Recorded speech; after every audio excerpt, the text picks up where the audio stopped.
They're talking about nationalizing their mining industry. They're also talking about limiting foreign direct investment in their mining industry, which means very simply, they're going to regard silver as a national security metal. They might actually join Russia and China to create a silver cartel. Wouldn't that be interesting if they limit the supply when the price is going up? Then all of a sudden we go to 50, then 60, and whoa, a big silver cartel obstruction, and we're up to 85 in 3 days. That's what I expect. We're going to see big discontinuous moves in silver once we break 35. In today's news recap, gold, silver rally on lower bond yields, USDX, and better safe haven demand. Gold and silver prices are solidly higher in midday U.S. trading Tuesday, with buying support coming from a down tick in U.S. Treasury yields, a weaker U.S. dollar index, and a sell-off in the U.S. stock market on this day. It also appears there has been an uptick in safe haven buying of the two precious metals. December gold was last up $18.70 at $2,684.10, and December silver was up 494 thousandths of a dollar at $31.80. Crude oil prices are sharply lower today and trading around $70.25 a barrel. However, gold and silver rallied despite the big drop in oil prices today. One reason could be that metals market traders don't believe Israel or the U.S. would tip their hand and let Iran know beforehand which targets Israel would or would not strike. Technically, December gold bulls have the solid overall near-term technical advantage. Bulls' next upside price objective is to produce a close above solid resistance at the contract high of $2,708.70. Bears' next near-term downside price objective is pushing futures prices below solid technical support at $2,600. December silver futures bulls have the overall near-term technical advantage. Prices are still in a 9-week-old uptrend on the daily bar chart. Silver bulls' next upside price objective is closing prices above solid technical resistance at the May high of $33.50. The next downside price objective for the bears is closing prices below solid support at $30. First resistance is seen at $32 and then at $32.50. Now we'll show you more clips, but first smash the subscribe button and share this video with a stacker. Enjoy the episode. Lied. Wall Street lied. They lied in two ways. They said that the Japanese have created a problem with the yen carry trade, borrowing from their own till and investing in the United States, treasury bonds. And then they lied and said it's only $2 trillion in volume, 2.5 trillion. Well, my sources said it was 20 trillion, not 2.5, 20 trillion. And Wall Street lied in a third way. They said that it's been accumulating in the last 2 or 3 years. It's been accumulating since 1995. It's 30 years, 20 trillion, and they're nowhere near done. And we put a gun to their heads and said, look, you got to buy back your treasury bonds. Or they decided we need to stabilize the yen by buying more dollar reserves, as I explained. And don't leave out the fact that the Japanese, under great pressure from the Roths and Rocks, have released the replicon mRNA, which is 10 times worse than the previous type. Anyway, Japanese are under a lot of pressure. I have clients who tell me, Jim, I study Japan a lot, and there are about 20 officials have been murdered in the last year and a half. There's a lot of pressure on Japan to follow the American lead and don't stray from the course. And that's not the only place where a lot of assassinations have taken place. When Scheinbaum in Mexico, the Marxist woman, when she won, it was a result of 50 assassinations in the Mexican government at various levels. So she won as a result of numerous murders. Okay, this is really nasty, Chris, and I got to just throw it in since I mentioned Mexico. There's a danger that they might nationalize their mines, and that's silver production. But I just read something yesterday that says the Scheinbaum has backed off on that. I don't believe that for 1 second. They're talking about nationalizing their mining industry. They're also talking about limiting foreign direct investment in their mining industry, which means, very simply, they're going to regard silver as a national security metal. They might actually join Russia and China to create a silver cartel. Wouldn't that be interesting if they limit the supply when the price is going up? Then all of a sudden we go to 50, then 60, and whoa, a big silver cartel obstruction, and we're up to 85 in 3 days. That's what I expect. We're going to see big discontinuous moves in silver once we break 35. A story about how the Chinese were approaching Mexico on the concept that Mexico would be the ringleader of the entire Latin American silver producing nations, to get them to sign up with Russia and China, who are rather large silver producers. I think Russia could be as big a silver producer as they want. When you got 13 time zones, you probably got 20 different areas for silver exploration. And I doubt they've done even a quarter of what they could. And don't ever leave out something that I got from my Swiss source 3 years ago. The Russians and their military in the Urals, the Ural military vaults, have 2 military vaults in the Urals, and they have 120,000 tons of gold. They will be making the gold policy along with the Chinese and the BRICS.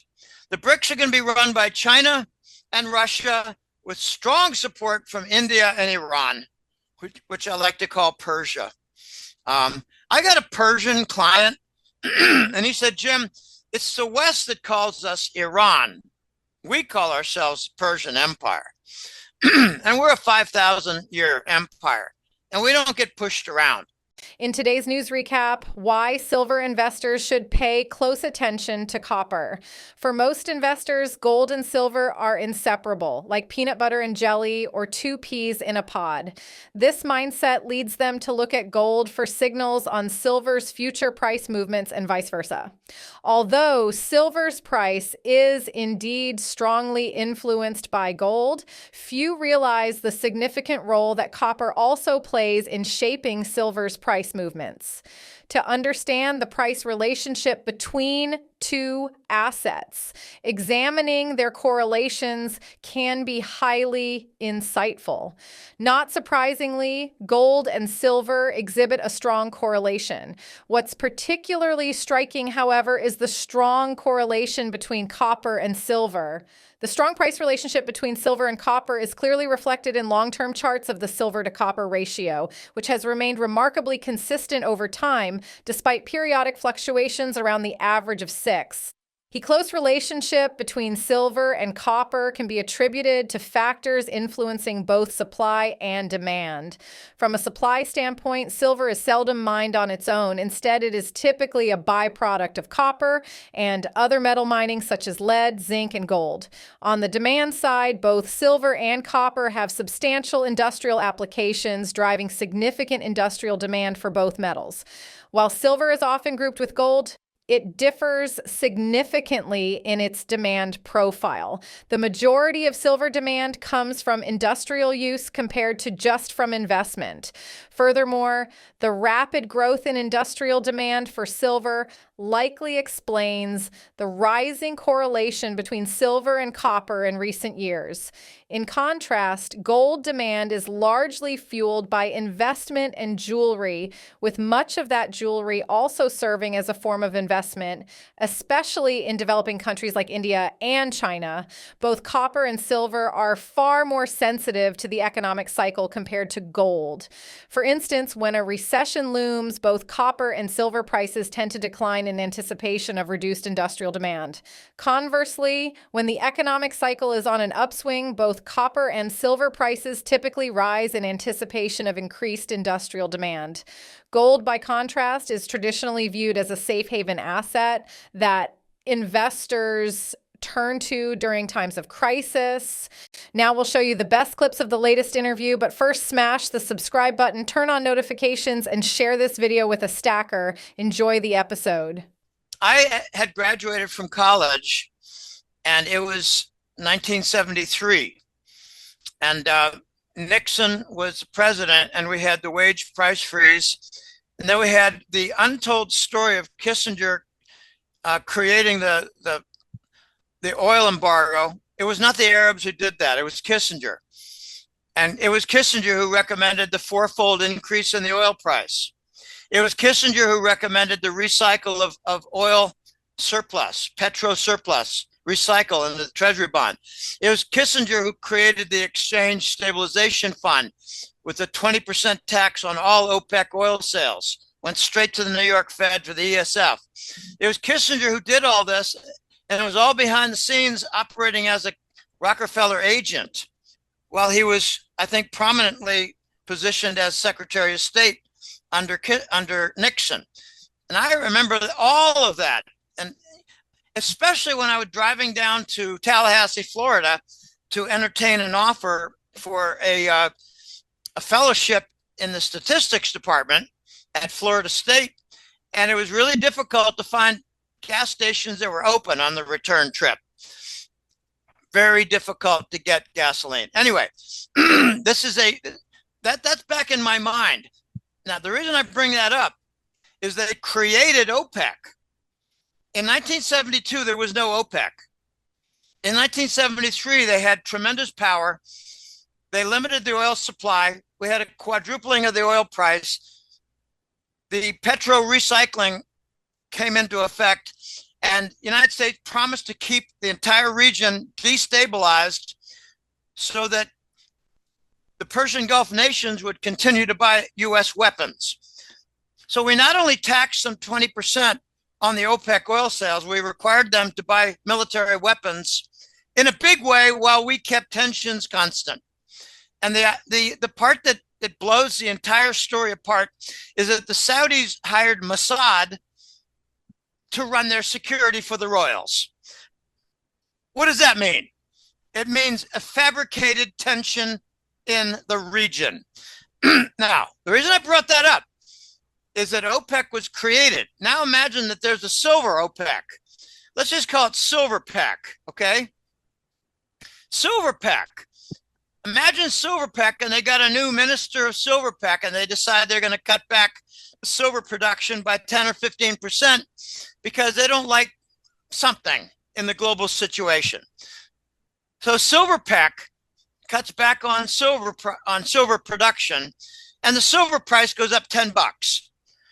Chris, this is where that kind of cartel could show its muscle. And I think it's very likely to happen because national security is being used in the same sentence as silver production for a number of different nations. Now, this is what's unique.